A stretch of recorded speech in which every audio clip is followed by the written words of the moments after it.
Well, I'm pleased to say that the results are in line with our expectations, absolutely, and demonstrate the strong operational momentum in the underlying business, which has continued since the second half of last year. Our sales grew 5% and our operating profit growth was in line with that sales growth after adjusting for a one-off gain we had last year. We've also maintained our return on invested capital at 17.5%, which is very encouraging.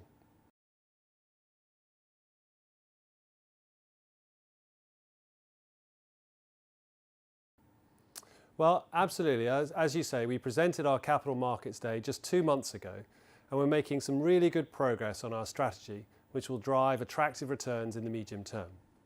By that I mean generating mid to high single-digit earnings per share growth, expanding our return on capital to 20%, and of course delivering a progressive dividend.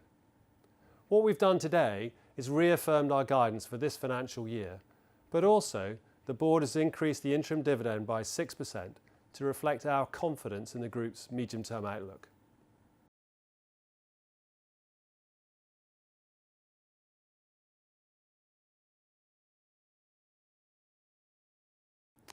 Well, we're a global leader in clean air, and tightening legislation across the world is one of the biggest drivers of growth for that sector over the next decade.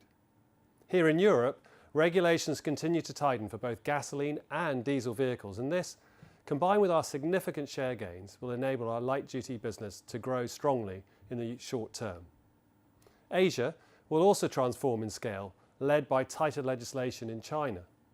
And throughout the next decade, the rest of our businesses in clean air will grow steadily. So taken together, despite an increase in pure battery electric vehicles, these will enable us to grow sales at mid-single-digit % levels through the medium term.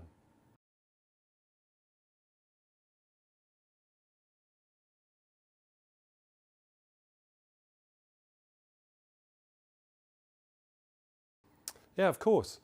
In health, there's a real opportunity for us to use our chemistry expertise to deliver breakout growth.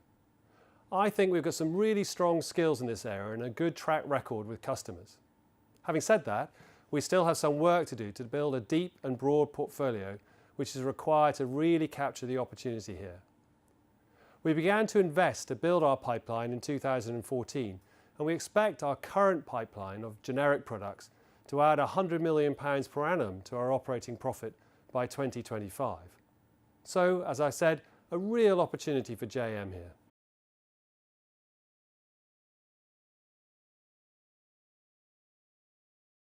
Well, battery technologies is obviously a substantial longer-term opportunity for us here at JM. As this market grows from its current small scale, we will build a leading position based upon our chemistry advantage. In the last 6 months, we've made some really exciting developments in this space, including the launch of our new enhanced lithium nickel oxide material, which delivers a step change in performance. And we have our material with customers for testing and validation.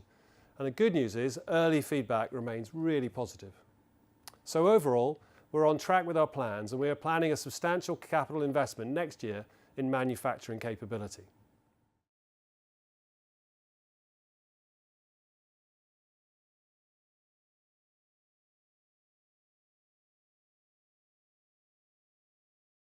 Our world-class chemistry expertise is really at the heart of JM's competitive advantage, and it's aligned with our vision of making the world cleaner and healthier. This competitive advantage allows us to focus on high-margin, technology-driven growth markets and build close collaborative relationships with our customers. This has certainly translated in a good set of results in our first half, and we remain on track to deliver our strategy for sustained growth and value creation.